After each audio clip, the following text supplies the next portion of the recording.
Hello বন্ধুরা, তোমরা সবাই কেমন আছো? আশা করছি সবাই ভালো আছো। তো আমি আবারও চলে এসেছি তোমাদের সামনে আমার ছোট্ট একটা ব্লগ নিয়ে। তো দুদিন আবারও ভিডিও দিতে পারিনি, তার কিছু সমস্যা ছিল, তোমাদের সাথে অবশ্যই শেয়ার করব। তো আজকের দিনটা একটু ব্যস্ততম দিন। মনে তাকাও, ওকে পড়তে দিয়ে এসেছিলাম, পড়তে দিয়ে এসে মানে ভিডিওটা শুরু করব আর একদম কাজের চাপে শুরু করতে পারি। তো বাড়িতে যাই, বাড়িতে গিয়ে আবার দেখা হবে, কথা হবে। এখন মেয়েকে আনতে গিয়েছিলাম, পড়তে গিয়েছিল, তো ওর আবার বিকালে নাচ আছে, যাব, সবটাই তোমাদের সাথে শেয়ার করবো আজকে সারা দিনটা।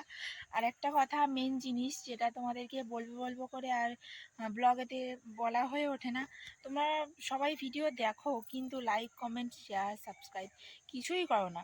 শেয়ার করতে হবে না, অন্তত তোমরা দেখছো, তোমরা লাইক করো, কমেন্ট করো, অন্তত সাবস্ক্রাইব করো। তোমরা তিনটের মধ্যে কিছুই করছো না, ভিডিও দেখছো চলে যাচ্ছ। তো এবার থেকে প্লিজ একটু ভিডিও দেখলে সাবস্ক্রাইব করে দেবে। তো চলো বাড়িতে গিয়ে দেখা হচ্ছে।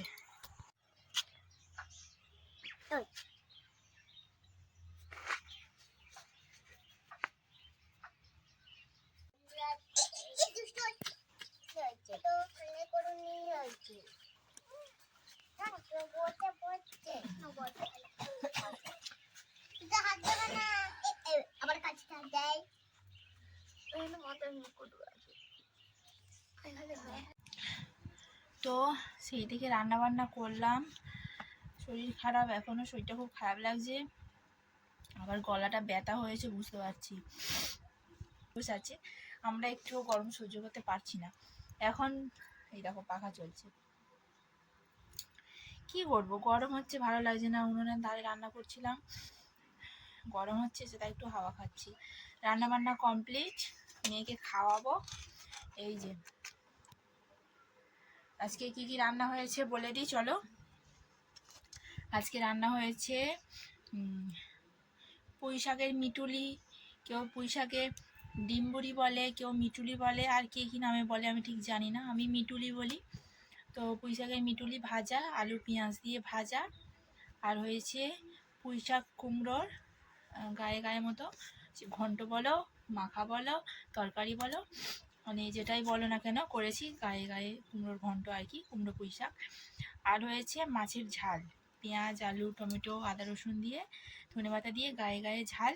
তো ঝালটা এখন আনিনি, ঝালটা আনবো, এই দুটো খাওয়াবো আগে, তারপরে ঝালটা আনবো। তো চলো মেয়েকে খাইয়ে নিই, ওকে ঘুম পাড়াবো, কারণ বিকালবেলা ওর হচ্ছে নাচ আছে, তো নাচে যাবে, তার জন্য ঘুম পাড়াবো। না হলে আবার নাচে গিয়ে ওর ঘুম পেয়ে গেলে তখন আর একদম নাচতে চাইবে না, বিরক্ত করবে, ঘুমোবে। তো চলো খাইয়ে নিয়ে আবার আসছি।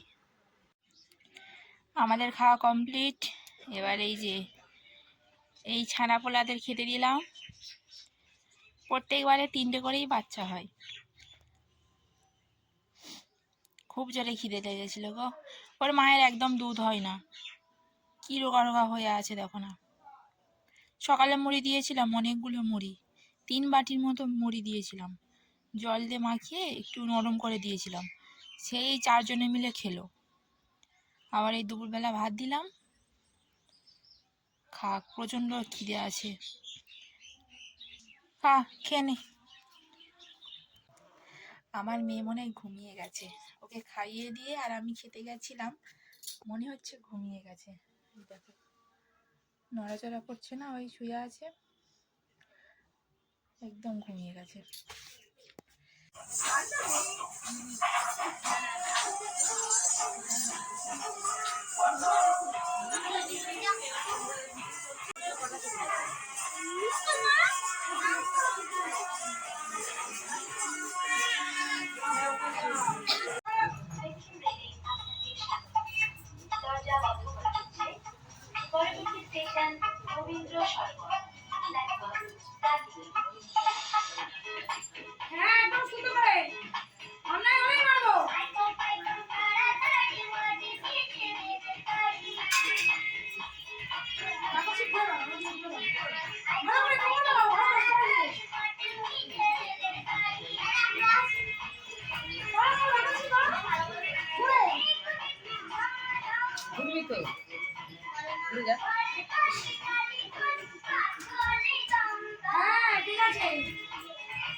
দেখি একটু